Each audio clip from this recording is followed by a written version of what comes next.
If the 70s saw women's fashion imagery transformed, when the 80s arrived, it was a guy's turn to be reinvented. While Nick Kamen was getting all sultry to sell jeans, gawping at guys was suddenly okay. But it was a trend that started in fashion photography, where suddenly it was men who were the objects of desire.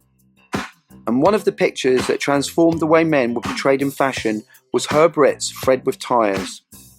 A picture that brought homoerotic imagery into the mainstream.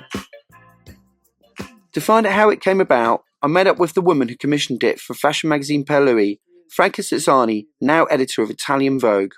How would you describe Herb's style of photography? Very strong, black and white, very contrast, very strong, that you can really see the shadow and the light in a fantastic way. For him, fashion, for men or for women, doesn't matter. Herb was a beauty photographer. He has a great sense of aesthetic. He just wanted to make beautiful images. To make beautiful images and beautiful people. This was his point. Fred with Tires came from a series of images originally designed as a simple feature about workers in denim.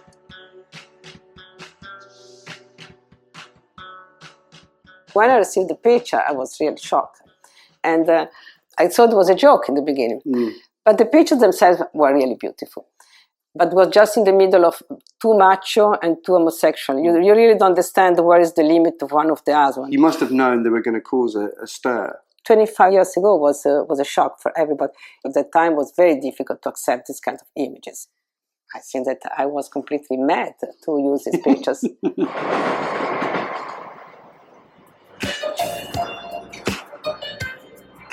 Of course, Fred with Tires was originally shot by Herb Ritts in LA in the sun. We're in Peckham, South London, at the old Kent Road Motors scrapyard, and it's not quite LA. David Gandy is one of the most famous male models in fashion today. He's the face of Dolce & Gabbana, and you'll probably recognise him from Mario Testino's exotic ad. But the way David is portrayed today is unimaginable without the work of Herb Ritts. Amazing. You've got to get this. What a bonnet. There, I think. So you're making me feel insecure already. So's that picture. Were you aware of Herb Ritts' photos before? Of course, yeah. Because everyone makes references to them. I mean, every photographer kind of works with it. Let's go Herb Ritts. Really? Yeah.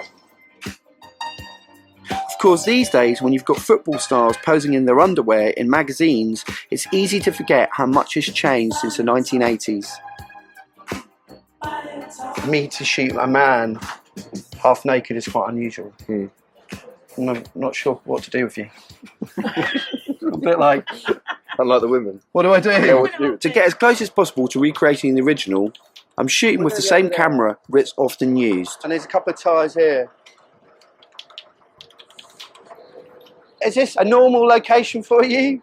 No, it's actually my first time.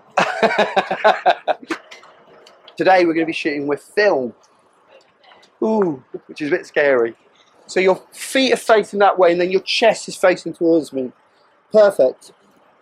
That's fab. And just step that way again a little more. That's great there, perfect. So now we're doing Polaroids. Again, something we don't do anymore.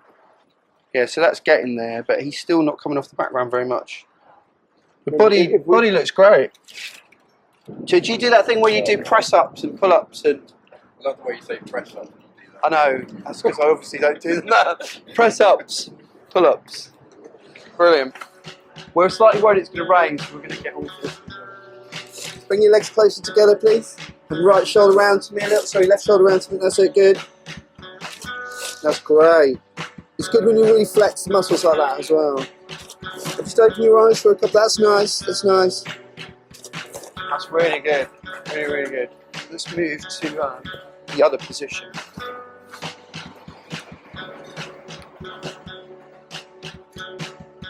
So it's funny that 25 years after that photograph's taken, only now, would you probably admit that you're a male model? Because that photograph really became, started it becoming acceptable. I think we don't always admit to being male models, which is still the funny thing. But everyone always says you're in advertising. or marketing or something like that. It's quite funny. It's only really the guys now that kind of they're proud to say they're a male model.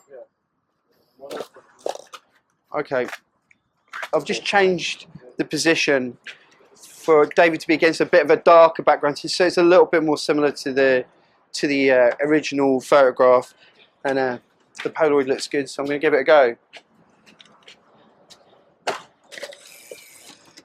Great, that's great look. That's a great look. On my roll.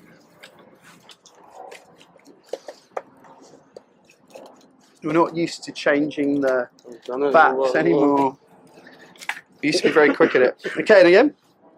And shoulder round to me a little. That's good. Okay, great. I think that's good. We got it. Happy? I'm happy. I think they're great. What do you think of them? It's alright, we did good. Well, thank you very much. Back in my London studio, I've received the contact sheets from the shoot. They're not exact copies of Herb's images, but they do feel like a kind of good British version of what he was trying to achieve, and I do actually like the Peckham background. He's not as beefcake as the original Fred, but I think David looks amazing in the shots. Looking at film is so exciting. It's a different way of shooting. With digital, you have this feeling that you could just keep shooting until you get the image, whereas with film, you feel like you're capturing something. I guess as a heterosexual photographer, it's really hard for me to get that element of homoerotic into the image. I don't have that love for the male nude in the same way that Herb Ritts does, and I think that actually shows in the pictures. He becomes more of a bloke in mine. So with a little bit of post-production, we darkened the background to help capture the high contrast feel of the original. And here's my version, Dave with tyres.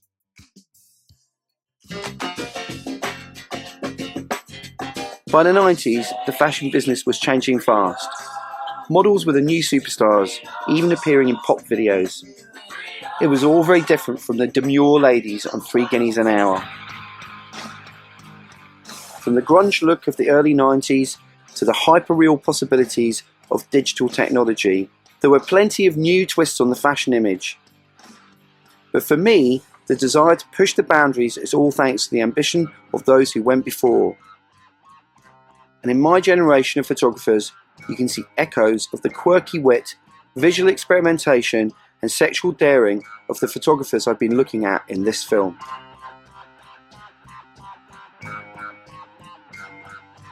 Obviously, I've only looked at some of the photographs that change fashion, but they all show how fashion imagery is constantly reinventing itself, building on the imagination and innovation of its own past.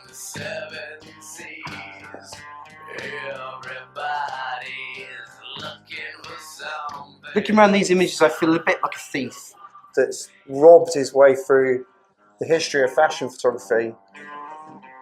But it's reminded me how the great fashion photographs have always been about capturing people's attention as well as the moment. It's funny, the photo of my girlfriend's always the favourite photo. With all this talk of inspiring photographers constantly coming up with new ideas, it makes me think I'd better get off and do something original myself.